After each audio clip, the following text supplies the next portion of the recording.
ويريكم آياته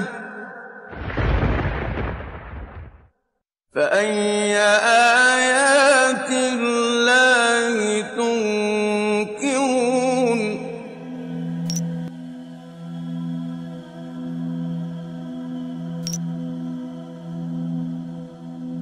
From any point in the world, the direction facing the Kaaba is called Qibla, and Muslims are expected to face Kaaba while performing Salah. But most of the people who don't know the wisdom behind the holy Kaaba, it seems like Muslims are worshipping this cubic black house.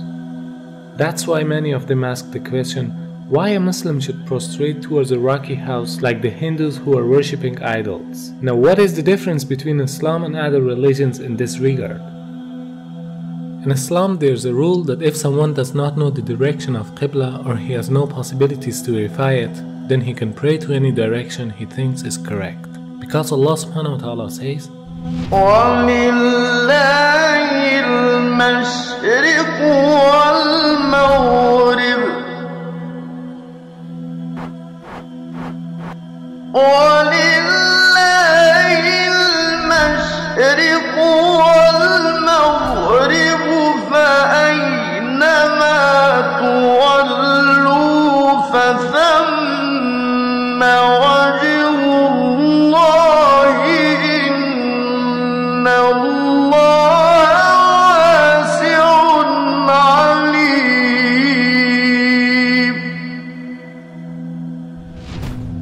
From this verse we can understand that the meaning of prostrating towards Kaaba is only to be united. Otherwise, everywhere is belonging to Allah subhanahu wa ta'ala. No Muslim ever worships the Kaaba when you offer Salah. Kaaba is the Qibla, it is the direction. We Muslims, we believe in unity. Now when we offer Salah, suppose you want to offer Salah here. Some will say, let's face north, some will say south, some will say east, some will say west. For unity, Allah says in the Quran, Surah Baqarah, that wherever you are, face towards the Kaaba. So Kaaba is the Qibla, it is the direction. So we are facing in that direction, but no one worships the Kaaba. Furthermore, if yet you have doubts, if you read the Hadith that's mentioned in Sahih Bukhari, volume number 2, in the book of Hajj, chapter 56, Hadith number 675, Hazrat Umar, may Allah be pleased with him, near the second Caliph of Islam, second Khalifa, he said that this black stone pointing at Hajar Aswad, black stone, it can neither benefit me, it can neither harm me. Just because my Prophet kissed it, I am kissing it. This statement that this black stone can neither harm anyone nor benefit anyone is sufficient to prove that the Muslims don't worship the Kaaba. Furthermore, at the time of the Prophet, there were Sahabas, there were companions of the Prophet who stood on the Kaaba and gave the azan. No idol worshipper will ever stand on the Kaaba and give the azan, proving that no Muslim ever worships the Kaaba. It's only the Qibla, it's a direction.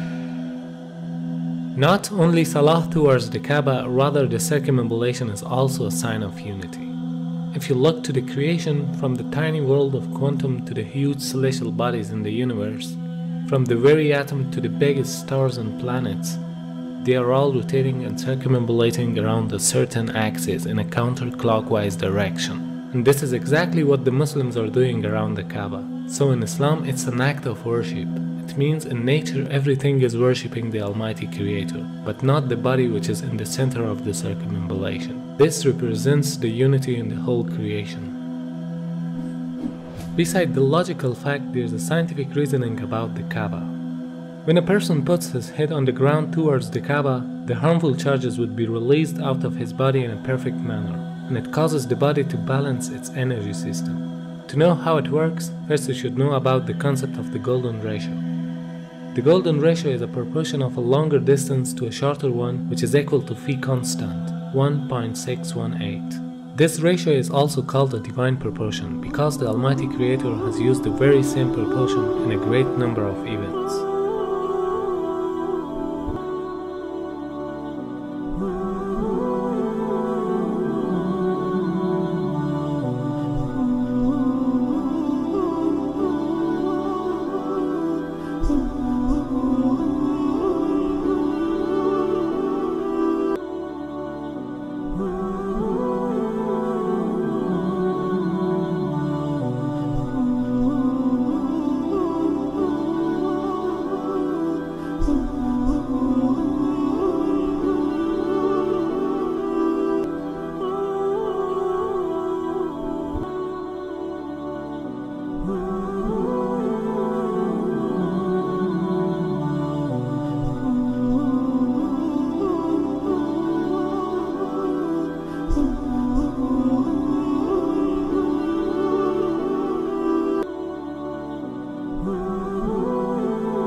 the golden mean in itself is an evidence of creation.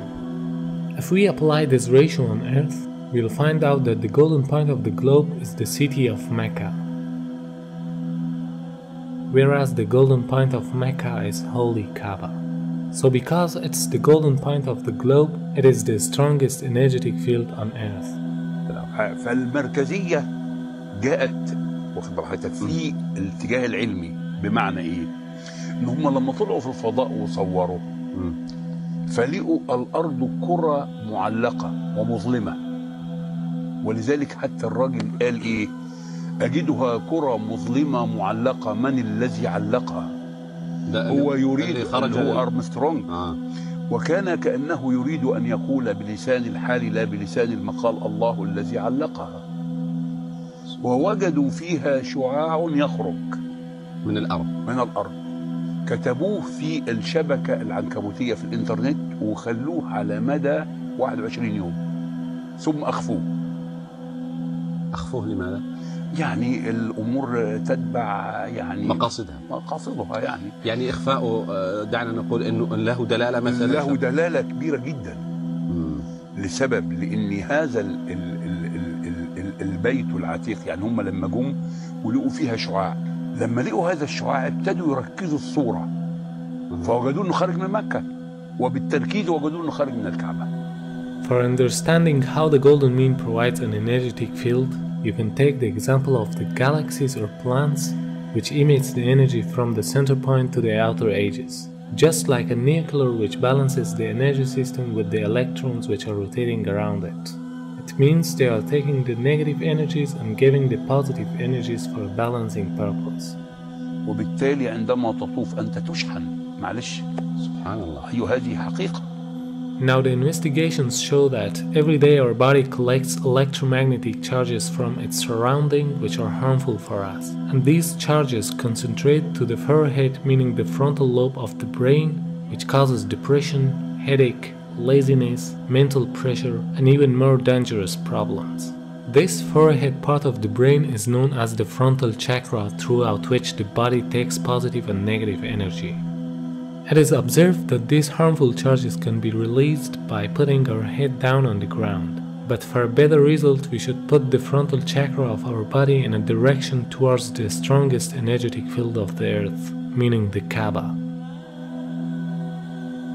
Dr. Andrew Newsberg studied the brainwave activity during the prayer. He found some direct impact on several brain locations. The benefits of prayer are incredible. Regular daily prayer helps the frontal lobe from shrinking with age, which is the part of the brain that regulates our speaking, reading, and memory. Therefore, this helps to prevent memory loss in old ages, a perfect form of meditation which brings us to a state of tranquility. وهناك بحث أن صخور مكة البازلتية السوداء هي أقدم الصخور الموجودة في العالم. هذا كلام حقيقي. أقدم الصخور. أيوة. وهذا أثبت علميا. أثبت علميا وبحث منشور، وليس أخذوا يعني صخور بازلتية من مكة وشافوا المناطق اللي بتتكون هنا.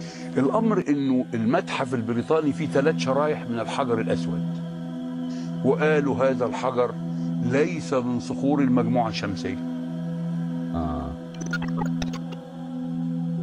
The latitude of the coordinates of Kaaba is 21 degrees and 25 minutes. The first verse that describes Kaaba is the verse 225. Could this mathematic harmony be a simple coincidence? The possibility of numbers depicted in the Quran with order number 114 rising until verse 286, which describe the Kaaba for the first time, has a chance of 1 in 100,000 for them to appear next to each other. Surah 2, verse 125. The part of the coordinates after the comma can be described in the form of minutes, as well as in ratios of percentages. In order to handle the upcoming objections, when we look at the coordinates of Kaaba by changing them to percentage ratios, we come across the following verse. Surah 2, verse 142. Hence, no matter how we look at it, there is a sign in the verses that point to Kaaba and this could only be possible with the wisdom of God. Although there are scientific facts behind every command of Allah subhanahu wa ta'ala, but the Muslims should obey them without any reasoning. Because there is always a wisdom behind any order of the Creator that people cannot easily unlock the secret. But for us it is important to seek the satisfaction of our